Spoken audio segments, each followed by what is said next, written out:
Tony Stark might want to make you feel like he's the cool exec with the heart of steel, but when it comes to people who mean to do harm, he wants to make them feel like it was a bad idea and never want to do that again.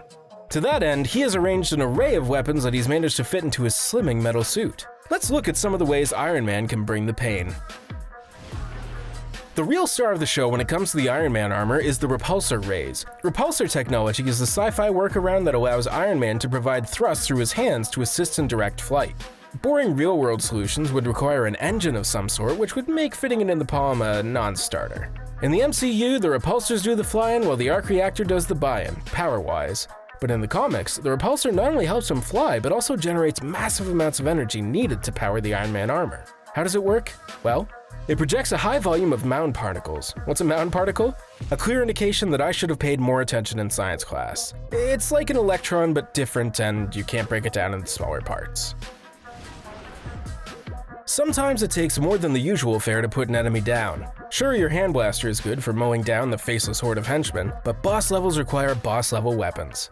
When it's time to put away the kid gloves and get serious about hustling some mounds at someone who needs a hurt put on them, you go for the Unibeam. Think of it like the blazing sword from Voltron. Sure, it's fun to run through all the other gadgets and doodads, but when you really need to get serious, you bring out the big finisher.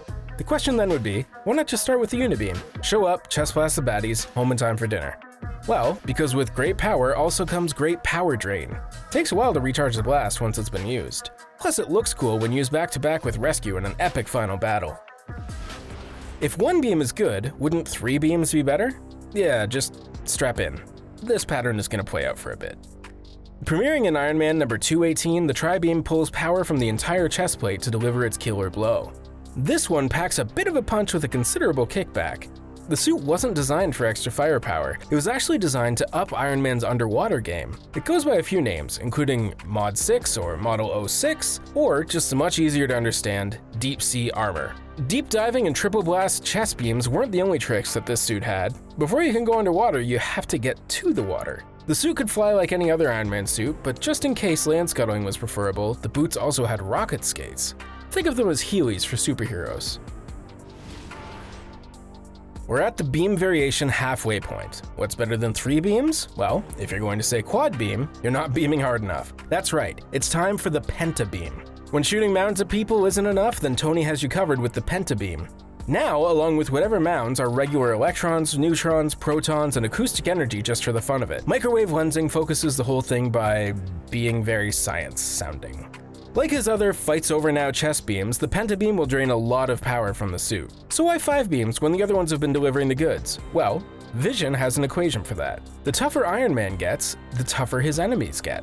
By combining 5 different forms of energy to be beamed, he not only increases the punch, but also the chance that at least one of them will be something the bad guy is vulnerable to. Tired of the word beam yet? Well, here's the multi-beam. You know how it is, you pack your bags trying to think of anything you might need while away from home: toothbrush, clean underwear, sunscreen, shorts, a jacket, cigarettes to use as currency. You don't know what you'll get up to. But there's always that one thing that you don't anticipate. Or that one thing you thought you packed, but your cat pulled it out of the suitcase while you weren't looking and is now under the bed along with half a dozen unmatched socks. You need to grab what you can on the fly.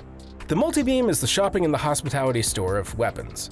Instead of a set of particles to fling at somebody with dangerous intensity, the multi-beam shops off the menu, grabbing whatever energy is nearby. Handy for not running out of stuff to emit, but like all the other beams, a big energy suck. So you've gathered all the available energy from your surroundings and concentrated it into a powerful beam. But the end result is kind of repetitive, isn't it? 4 different kinds of beams, and so far they all ultimately have the same effect. A whole lot of ouchie on the business end of the blast. Sometimes you want to make sure the bad guy goes down, and you want to hit them with as much as you can, hoping that at least some of the damage sticks. How about heats in the vicinity of 25,000 degrees?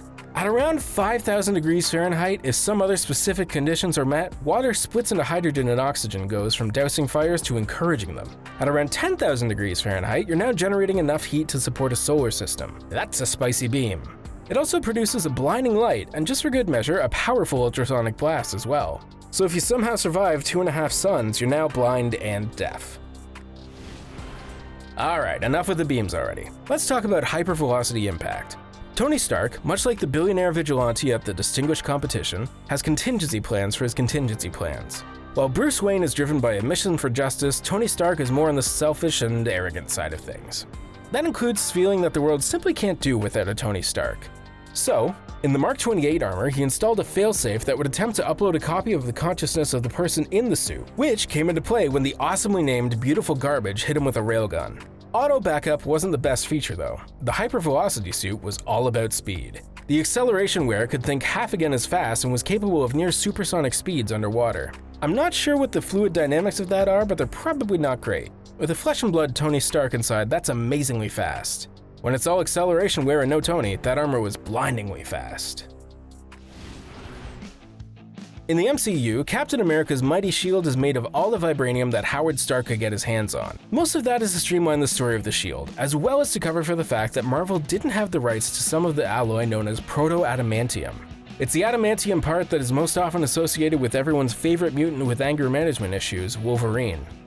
The shield was a result of a little bit of metal similar to Hercules' mace, adamantine, a little bit of vibranium, and a little bit of chemical X, an unknown element that entered the process while Dr. Myron McClane took a nap. This creates a shield that's hard to replicate as a garage shop project. Well, replicate and last. Never mind all that. Tony created the shield of energy to replicate the irreplaceable one. Cap, naturally, is old-fashioned and kept the original. It's not a total loss though, because Tony used the same process to create an energy blade for himself. One of the most feared mutants in the Marvel Universe is Magneto, who has total control over magnetism. If you think of magnets as just that thing that held your stick figure drawing of your family to the fridge, that might seem out of place.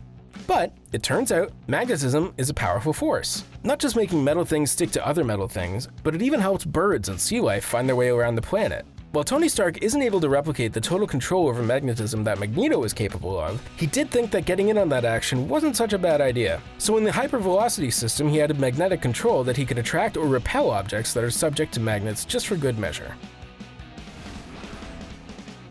These days, people carry at least one, if not a few things that run on rechargeable batteries, and if even one of them runs out of power, our day is ruined.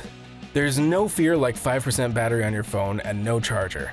Will it make it to the end of this video? Oh no! Charging on the go has gone through some evolutions from proprietary power cord connections to wireless charging. But for us mundane folks, it pretty much comes one way and charges to a finite point. Tony's armor is not only adapted to gather any needed extra power that happens to be around when he needs it, his armor also has the ability to overcharge and then discharge that overcharge on the nearest bad guy or God of Thunder that just hit him with a lightning bolt full of Power Me Up. With all those beams and repulsors, it might be easy to forget the energy weapon that isn't entirely science fiction, and that's light amplification by stimulated emissions of radar, better known as Freakin Laser beams! Science fiction does tend to focus on lasers being a weapon, but it turns out lasers became less science fiction and more just science. Those things are good for all kinds of stuff. They can measure things, they can let people know you walk through a door, they can help with surgery, they can drive your cat absolutely bonkers. You'll get that red dot one day, Fluffenstein. She's never catching that dot. Iron Man's lasers are equally versatile, acting as both a cutting and mending tool in addition to yet another weapon in the arsenal. The Iron Man armor is strong and, obviously, armored. That makes punching and kicking largely advantage Iron Man, but why risk it when you can deliver a hefty punch from a distance? When a beam just won't do, firing off a pulse bolt might be the answer Iron Man is looking for. Pulse bolt sounds a little bit like whatever that ranger was firing in that Dungeons & Dragons cartoon, but no. That's a magic missile. We haven't even gotten to missiles. The pulse bolt is a plasma blast that increases in power the further it flies before hitting something. Though thankfully, there's an upper limit at which the bolt dissipates. Otherwise, that has some pretty tragic collateral damage.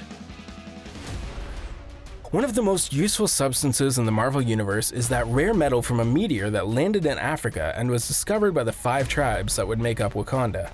That metal is so amazing that they figured that as soon as the outside world found out about it, they'd be staving off invasion constantly. I mean, they're not wrong. Gold is only useful, not super useful, and entire civilizations have been destroyed trying to get some of that. While the cat's out of the bag on vibranium and Wakanda, they have a few thousand years of a head start working with it to create technology so advanced that it's basically a courtesy that they don't colonize everyone else. While Wakanda's grip on the world's vibranium supply is pretty tight, it's not airtight. Some gets out, and to deal with the chance that, say, a giant killer robot your fellow Avenger made on accident who is covered in vibranium, you have a plan. Iron Man's plan is a plasma discharge that happens when he comes in contact with vibranium that doesn't sound gross at all. With a wide variety of beams and plasma weapons and energy shields and swords, you'd think that Tony Stark would balk at something as pedestrian as plain old missiles. But this is Tony Stark. His redundancies have redundancies. Besides, variety is the spice of life. He has a beam-like array of missiles, including shoulder-mounted mini-missiles that allow him to take out multiple targets all at once, including more punchy missiles that he can fire at tanks that took a potshot at him, and then walk away all cool and menacing, humming the guitar riff from Black Sabbath's Iron Man. Did you know that you can sing the book Green Eggs and Ham to the tune of Iron Man? Give it a try. Cool, right?